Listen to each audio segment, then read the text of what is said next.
So now let us discuss about the right to private defense. Private defence क्या होता है? होता क्या है, अगर किसी को ये फियर है कि उसके पर्सन या प्रॉपर्टी, पर्सन मतलब खुद या उसकी प्रॉपर्टी या साथ वाला पर्सन या साथ वाले की प्रॉपर्टी पे कोई रीजनेबल फियर है, कोई रीजनेबल फियर है कि कोई उस पर टॉर्ट कमिट कर सकता है या फिर कोई उसके साथ छेड़खानी कर रहा है, तब वो प्राइवेट डिफेंस यूज कर सकता है। ये बहुत ही इफेक्टिव डिफेंस माना जाता है, लेकिन इसको भी यूज करने के कुछ तरीके होते हैं। आप ऐसे ही हर किसी सिचुएशन में से यूज नहीं कर सकते। तो चलिए समझते हैं। A mere fear of injury, a mere fear of injury क्या समझते कि एक छोटा सा फियर है आपको कि हाँ आपको एक इंजरी हो सकती है, तो क्या आप प्राइवेट डिफेंस यूज कर लेंगे, जाके उसे मारने लगेंगे? जी नहीं। आपको एक रीजनेबल फियर होना चाहिए, रीजनेबल फियर होना चाहिए। इससे आप क्या समझते हैं? एग्जाम्पल से समझते हैं। ये लिखा है मियरली सस्पिशियस। होता क्या है, सपोज करिए there is a person X, X खड़ा हुआ है, वाई उसकी तरफ कुछ तिरछी निगाहों से देखता है। तो हम बोलते नहीं है कि यार ये तिरछी निगाहों से देख रहा है, कुछ अजीब सा आदमी लग रहा है। तो उसका मतलब ये नहीं है कि एक्स को वाई अजीब सा आदमी लग रहा है तो वाई को एक्स शूट कर देगा, गोली मार देगा। जी नहीं, ऐसा नहीं होता। एक्स वाई को गोली नहीं मार सकता, प्राइवेट डिफेंस नहीं यूज कर सकता। क्यों? क्योंकि he has a mere fear of injury. वहीं अगर वो फियर रीजनेबल है, इसी एग्जाम्पल में समझते हैं कि सपोज करिए कि वाई है और उसके पॉकेट के अंदर गन जैसा कुछ रखा हुआ है। मान लीजिए एक गन ही रखी है, आपको दिख रहा है कि हाँ ये गन है, और वाई एक्स की तरफ देख रहा है, आगे बढ़ रहा है, और एक फियर उसको लग रहा है कि हाँ बस ये आके और अब मेरे को शूट करेगा। तब x can shoot him back, x can use the right of private defence. But होता क्या है कि वही मियर फियर नहीं होना चाहिए इंजरी का, एक रीजनेबल फियर होना चाहिए। अब मान लीजिए कि एक्स ने वाई को शूट कर दिया और फिर वाई के पास से जो गन मिली वो प्लास्टिक की मिली, फिर भी एक्स का जो प्राइवेट डिफेंस उसने यूज किया है वो वैलिड माना जाएगा। क्यों? क्योंकि एक रीजनेबल फियर था। एक्स को तो नहीं पता था कि वो प्लास्टिक की होगी, उसे तो यही लग रहा था कि भाई गन है, मेरी तरफ देख रहा है, मुझे धमकी दे रहा है, मेरी तरफ आगे बढ़ रहा है, ये तो मुझे शूट कर देगा। तो he has a reasonable fear. अब उसके बाद क्या होता है कि जो राइट टू प्राइवेट डिफेंस होता है, इसको हमेशा as a last and most viable resort use करना चाहिए। क्यों इसे as a last resort use करना चाहिए? कि होता क्या है, सपोज करिए कि आपका घर है, ठीक है, आप अपने घर में बढ़िया इत्मीनान से बैठे हुए हैं, ये रहा आपका घर, आपका नाम है एक्स। अब आप भाई साहब एक्स हैं और आप अपने घर में बैठे हुए हैं, मैं हूं वाई। आप यहां से देखते हैं कि ये जो बाउंड्री वॉल है, मैं इसको कूद के और आपके घर के अंदर आने की कोशिश कर रहा हूं, तो बेसिकली मैं ट्रेसपास कर रहा हूं। सपोज करिए कल मेरी और आपकी लड़ाई हुई थी और मैंने आपको ये धमकी दी थी कि कल आके मैं तुम्हें जान से मार दूंगा। मेरे हाथ में गन भी है, आपने वो भी देख ली। आप अपने घर के ऊपर वाले फ्लोर पे लॉक्ड है और दरवाज़ा तोड़ना इतना आसान नहीं है, तो आपके पास एक रीजनेबल टाइम है कि आप पुलिस को फ़ोन करें और पुलिस को फ़ोन करके ट्रेसपासर के बारे में रिपोर्ट कर दें। आप ऐसा ना करते हुए तुरंत जाके अलमीरा में से अपनी गन निकालते और मुझे शूट कर देते। ये राइट टू प्राइवेट डिफेंस नहीं होगा। मेरी क्या गलती थी भाई, मुझे आने तो देते अंदर, आपने आने ही नहीं दिया। ऐसे समझ रहे? तो आप मुझे पुलिस से पकड़वा देते, जान लेने की क्या जरूरत थी? ऐसा होता है। तो आपके पास एक अपॉर्चुनिटी थी कि आप रिपोर्ट कर सकते हैं, पर आपने नहीं किया। सपोज करिए कि आप फर्स्ट फ्लोर पे हैं और मैं भी फर्स्ट फ्लोर पे आपके पास आ गया।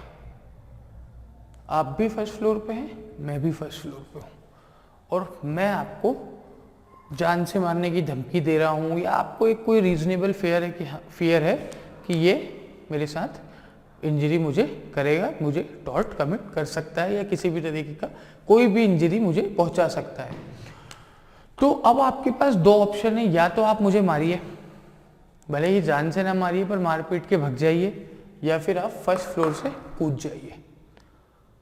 तो यहाँ पे देखा जा रहा है कि आप फर्स्ट फ्लोर से कूदेंगे, ठीक है, थोड़ा सा रीजनेबल है कि हाँ इंसान फर्स्ट फ्लोर से कूद सकता है, बट अगर आप फर्स्ट फ्लोर से कूदते हैं तो देयर आर चांसेस कि आपके हाथ पैर टूट जाएं। तो आप मुझे मारिए, मार पीट के आराम से भग जाइए, कोई इशू नहीं है, मैं पिटूंगा। तो होता क्या है कि आप ये मान के चलिए कि आप फर्स्ट फ्लोर से ना कूदते हुए जो भी ट्रेसपासर है, मैं हूं कोई भी और है, उसे मारिए, मार के जाइए, क्योंकि वो आपके पास एक लास्ट और वायबल रिजॉर्ट है। उसके अलावा आप कुछ और नहीं कर सकते। फर्स्ट फ्लोर से कूदेंगे, खुद की हड्डी तोड़ेंगे, समझ रहे हैं? तो ऐसा। अब इसके बाद बात होती है कि existence and persistence of threat. क्या होता है कि जब आप प्राइवेट डिफेंस यूज करते हैं तो उस थ्रेट का एग्जिस्टेंस तो था ही, उसका परसिस्टेंस भी हो जाना चाहिए, ठीक है? कैसे? मान लीजिए मैं हूं, मुझे एक आदमी धमकी देता है कि मैं तुझे मारूंगा, और वो मेरी तरफ बढ़ता है तो मैं उसको स्लैप मारता हूँ, 2-3 मारता हूँ और वहां से चला जाता हूँ। That is right of private defence कि हाँ भाई वो मेरे ऊपर आ रहा था, मेरे चढ़ रहा था, मुझे मारने की कोशिश करने वाला था, उससे पहले मैं उसे मार के वहां से भाग गया। बट सपोज करिए कि एक्स और वाई दो भाई साहब हैं, इन दोनों की हो गई लड़ाई। एक्स ने वाई को मारा, ठीक? अब वाई चाहे तो एक्स को मारे प्राइवेट डिफेंस में, पर वाई क्या कहते हैं, नहीं नहीं आप मुझे मारिए। वाई बढ़िया से पिटते हैं, जाते हैं घर पे, खाना खाते हैं, सो जाते हैं आराम से, सुबह नहा धो के तैयार होके बिल्कुल मंदिर में जाके दर्शन करके और आशीर्वाद लेके भगवान का एक्स के घर पे पहुंच जाते हैं और एक्स की तबीयत से कुटाई कर देते हैं। तो ये राइट टू प्राइवेट डिफेंस नहीं होगा। क्यों? क्योंकि वो जो रीजनेबल फेयर था उसका एग्जिस्टेंस कब था, जब वाई धमकी दे रहा था, और उसका परसिस्टेंस कब हो गया, जब वाई मार के चला गया। वो फेयर भी खत्म हो गया कि अब तो पिट चुका हूं, अब तो आप केस फाइल करिए, आप कंपनसेशन के लिए मांगिए। अब आप जाके राइट टू प्राइवेट डिफेंस क्या यूज कर रहे हैं? डिफेंस यूज करना था उसी टाइम पे करना था। फियर खत्म होने के बाद डिफेंस यूज नहीं किया जाता। सपोज करिए एक्स ने मुझे बोला मैं तुझे मारूंगा, मैं 15 मिनट तक बैठ के वहीं पे चाय पीता रहा, एक्स भी मेरे बगल में चाय पीता रहा, मैं सोच रहा हूँ अब मारेगा तो मैं डिफेंस यूज करूंगा, अब मारेगा तो मैं डिफेंस यूज करूंगा। बेटा एक्स नहीं मारता, अपनी गाड़ी उठाता है, घर चला जाता है। फियर का परसिस्टेंस, इसका मतलब ये नहीं है कि अगले सुबह जाके मैं एक्स को मारूंगा कि हाँ भाई तूने कल धमकी दी थी तो मुझे एक फियर था, क्योंकि धमकी उसने उसी पॉइंट ऑफ टाइम के लिए दी थी। उसने ये नहीं बोला था कि मैं कल मिलूंगा तुझे सुबह 10 बजे बिल्कुल करेक्ट उस चौराहे पे मारूंगा, ऐसा नहीं। अगर हाँ एक्स आपको ये बोलता है, एक्स वाई को बोलता है कि भाई कल सुबह 11 बजे करेक्ट बिल्कुल महात्मा गांधी चौराहे पे ले जाके और बिल्कुल कैमरे के सामने तेरी पिटाई करूंगा। अब भाई बहुत बड़ा इत्तेफाक है कि एक्स और वाई दोनों उसी टाइम वहां मिल भी जाते हैं, तो वाई को कहीं ना कहीं तो ये रहेगा कि हाँ भाई इसने कल मुझे धमकी दी थी मारने की, तब वो प्राइवेट डिफेंस यूज कर सकता है कि मान लीजिए कि एक्स ने उसे धमकी दी, दोनों इत्तेफाकन उस चौराहे पे मिले, एक्स उसकी तरफ बढ़ा, उसे लगा कि भाई ये तो मारने आ रहा है, तो he can use private defence. But अगर एक्स ने बोला कि मैं यहीं के यहीं इसी चाय की दुकान पे तुझे मारूंगा, और दोनों चाय पी कर अपने घर चले गए, तो फिर एक्स उसके बाद प्राइवेट डिफेंस यूज नहीं कर सकता, क्योंकि धमकी वहां दी थी, वहां के वहीं खत्म हो गई, नहीं मारा। ये नहीं कि आधे घंटे बाद दो लड़के साथ में लेके आके हीरो बन के और एक्स ने वाई की तबीयत से पिटाई कर दी, ऐसा नहीं होता है। अब क्या होता है कि एक होता है doctrine of proportionality. Doctrine of proportionality क्या होता है? जो फियर है, जिस प्रोपोर्शन का फियर है, उसी प्रोपोर्शन की फोर्स यूज होनी चाहिए राइट टू प्राइवेट डिफेंस में। कैसे? मान लीजिए मैं हूं और मेरे सामने आप खड़े हैं और मैं आपसे बोलता हूं कि आई विल स्लैप यू, और जैसे ही मैं स्लैप बोल के ऐसे करके आगे बढ़ता हूं तो आप तो तलवार निकालते हैं अपनी गाड़ी में से और 2-3 तलवार मुझे मार देते हैं, मेरा हाथ कट के गिर जाता है। तो ये कौन सा प्रोपोर्शन हुआ कि एक तमाचे के बदले आपने मेरा तमाचा ही निकाल लिया शरीर से अलग? नहीं, ऐसा नहीं होता है, ऐसा आप नहीं कर सकते। इतना बुरी तरीके से आप किसी पे फोर्स यूज, एक प्रोपोर्शन होना चाहिए, हर फोर्स का एक प्रोपोर्शन होता है। अगर वो आपको जान से मारने की धमकी दे रहा है, आपके सामने गन लेके आपको शूट करने की कोशिश कर रहा है या डरा रहा है गन आपकी तरफ पॉइंट करके, then you can shoot him, then you can hit him with a sword. But अगर वो सिर्फ तमाचा मारने की बोल रहा है, अगर वो सिर्फ आपको एक डंडी मारने की बोल रहा है, तो आप उसे तलवार से या गोली से नहीं मार सकते। तो ये बेसिकली होता है राइट टू प्राइवेट डिफेंस। ये आप एक पर्सन और प्रॉपर्टी के लिए यूज करते हैं।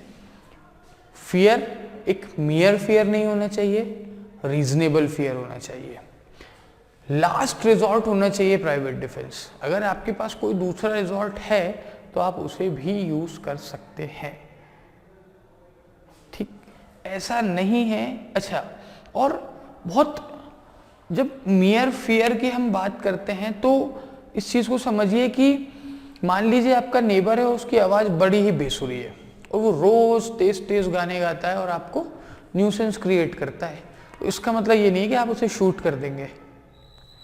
आप उसे न्यूसेंस के लिए आप उसे ले जाइए कोर्ट में और आप कंपनसेशन क्लेम करिए या फिर आप पुलिस में रिपोर्ट करिए। तो बेसिकली एक प्रोपोर्शनेट जो है वो फोर्स यूज होना चाहिए, लास्ट रिजॉर्ट होना चाहिए हमेशा। उसके बाद आपका जो थ्रेट है उसके खत्म होने के बाद आप वो फोर्स यूज नहीं कर सकते। तो ये सारी चीजें राइट टू प्राइवेट डिफेंस में होती हैं। अब इसके बाद मैं आपको कुछ केसेस बताता हूं। इन केसेस में क्या हुआ था? Ramanuja Mudali versus M Gangan. Ramanuja Mudali versus M Gangan. तो अब हम इसे कुछ केसेस से समझते हैं। क्या होता है, देखिए, पहला केस है Ramanuja Mudali versus M Gangan. Ramanuja Mudali versus M Gangan. इसमें क्या होता है कि इनका एक पड़ोसी रहता है। अब इनने क्या किया रहता है कि पूरे घर के आइट साइड इलेक्ट्रिक वायर्स की फेंसिंग कराई होती है। 10 बजे रोज उसे चालू कर देते हैं, कोई वार्निंग नहीं, और शॉक बढ़िया तगड़ा वाला करंट। होता क्या है कि इनके जो पड़ोसी रहते हैं, कोई पहचान वाले रहते हैं, वो आते हैं बहुत बोनाफाइड इंटेंशन से किसी काम के लिए आते हैं, और जैसे ही वो उसको पकड़ते हैं वहीं पे राख हो जाते हैं।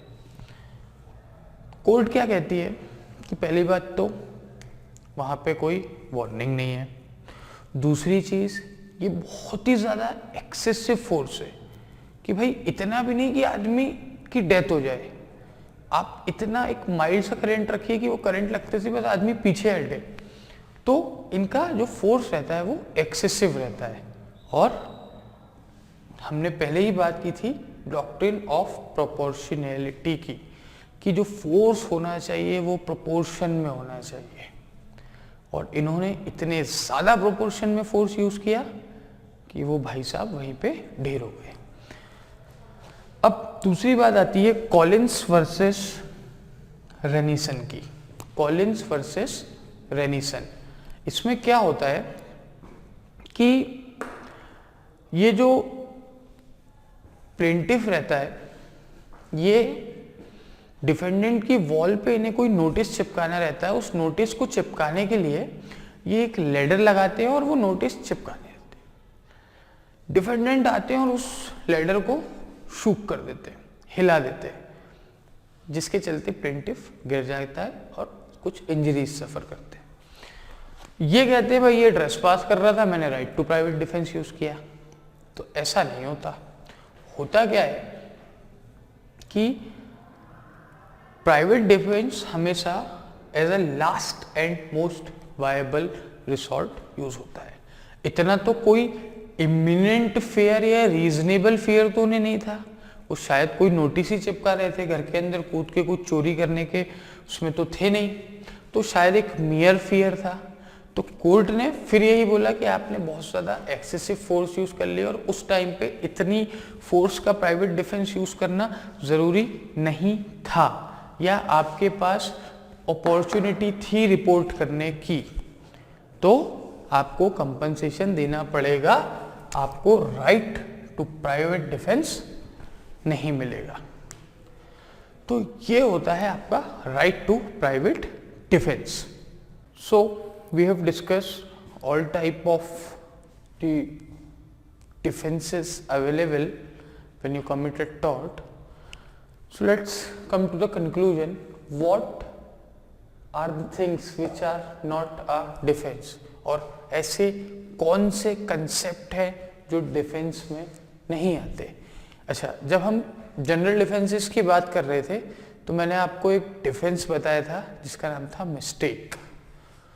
तो मिस्टेक बेसिकली दो तरीके की होती है, mistake of fact and mistake of law. तो मिस्टेक ऑफ लॉ तो डिफेंस होता ही नहीं है, ठीक? क्योंकि सपोज करिए इंडिया एक कंट्री है, वो तो है ही, हम सब जानते हैं। अब इंडिया का एक लॉ है कि जब आप इंडिया में आते हैं तो आपके पास जेब में 100 रुपये से ज़्यादा नहीं होना चाहिए। सपोज करिए, ठीक है, आप ठहरे अमेरिका के निवासी, आप इंडिया में आते हैं और बढ़िया 5-5 हज़ार रुपये कैश रख के घूमते हैं, पुलिस पकड़ लेती है, जेल में डाल देती है। आप क्या कहते हैं कि मुझे तो पता ही नहीं था। तो ये कोई एक्सक्यूज नहीं होगा कि आपको लॉ ही पता ही नहीं था। खैर, होता क्या है कि मिस्टेक ऑफ फैक्ट और मिस्टेक ऑफ लॉ दोनों ही डिफेंस नहीं होते, ठीक? सिविल में ये दोनों ही, ना ही क्रिमिनल में ये डिफेंस नहीं होते। हाँ, कुछ रेयर केसेस में मिस्टेक ऑफ फैक्ट डिफेंस हो सकता है, केस टॉर्ट में, मैलिशियस प्रोसिक्यूशन में। कि मैलिशियस प्रोसिक्यूशन में अगर आप ये प्रूफ कर देते हो कि कोई ऐसा फैक्ट जिसको आपने बिना किसी इल मोटिव के गलत समझ बैठे थे, आपसे मिस्टेक हो गई थी, उस कारण से आपने मैलिशियस प्रोसिक्यूशन कर दिया, तो कोर्ट उस चीज को कंसिडर कर सकती है। बाकी mistake is not a defence. Now, lack of intention, तो ये बात भी हम पहले ही कर चुके हैं कि इंटेंशन की रेलिवेंसी ही नहीं है टॉर्ट में।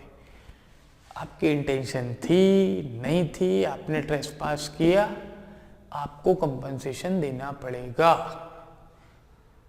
ठीक है? तो इंटेंशन कहीं से कहीं तक यहाँ पे कुछ भी रेलिवेंसी नहीं रखती। फिर मैलिस, मैलिस मतलब इल विल, इल विल और रॉन्ग इंटेंशन। अब देखिए, इसका एग्जाम्पल मैं बताता हूं कि मान लीजिए एक पोस्टमैन है मिस्टर एक्स और एक लेडी है मिस वाई। पोस्टमैन है एक्स, लेडी है वाई, और एक्स जो है वो वाई से किसी कारणवश चिढ़ता है। तो एक्स क्या करता है, उसे पता है कि भाई ये वाई जो है ये रोज दोपहर में 3 बजे सोती है, तो जब भी उसका कोई पोस्ट आता है तो वो 3 बजे लेकर के उसके घर पहुंच जाता है, उसकी नींद खराब करता है। एक्स इससे बहुत चिढ़ती है और न्यूसेंस का केस करती है। कोर्ट क्या कहती है कि भले ही उसकी इंटेंशन गलत है, भले ही उसका इलविल है, लेकिन अगर वो 3 बजे उसके वर्किंग आवर्स में आपका पोस्ट डिलीवर करने आ रहा है तो आप सो, गाना गाओ, नहाओ या कहीं बाहर घूमने जाओ, उसकी कोई गलती नहीं है। चाहे वो किसी भी इंटेंशन से आ रहा हो, आपको परेशान करने के या आपको हेल्प करने के, आपको उससे कंपनसेशन नहीं मिलेगा। वहीं अगर ये एक्स रात में 3 बजे जाता उन्हें परेशान करने के लिए, फिर वाई अगर कंपनसेशन क्लेम करती तो मिलता, क्योंकि वो आउटसाइड बिजनेस आवर्स उसे परेशान करने जा रहा है, तो दैट इज अ न्यूसेंस। समझ रहे? अब इसको हम एक केस से भी समझ लेते हैं, कंसोलिडेटेड को versus Curtis, consolidated corporation versus Curtis.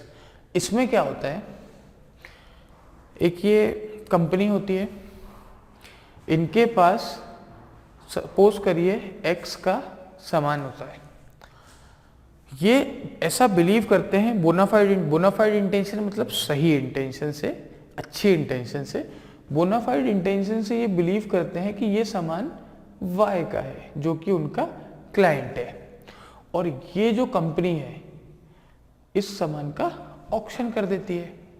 इनके पास सामान था एक्स का, इन्होंने बिलीव किया कि वो वाई का है और उसका ऑक्शन कर दिया, और ऑक्शन करने के बाद एक्स ने बोला भाई मेरा सामान, तो इन्होंने बोला भाई वो तो हमने ऑक्शन कर दिया और हमारी तो कोई इलविल नहीं थी, हमने तो अच्छे से ही किया। ये हो कोर्ट मामला जाता है तो कोर्ट क्या बोलता है कि भले ही आपकी सोच अच्छी हो, आपने बोनाफाइड इंटेंशन से काम किया हो, बट आपको कंपनसेशन देना पड़ेगा, क्योंकि आपके पास जो सामान था आपने उसे बेच दिया एंड यू आर लाइबल।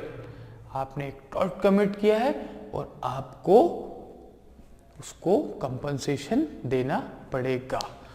तो यहाँ पे हमारा जनरल डिफेंसेस का चैप्टर खत्म होता है। अभी तक हमने बात की कि टॉर्ट क्या होता है, हम उसे हमारी एवरीडे लाइफ में कैसे एक्सपीरियंस करते हैं, टॉर्ट के एसेंशियल क्या होते हैं। उसके बाद हमने वॉलंटी नॉन फिट इंजूरिया और एक्ट ऑफ गॉड और इस तरीके से 7-8 पूरे डिफेंसेस देखे।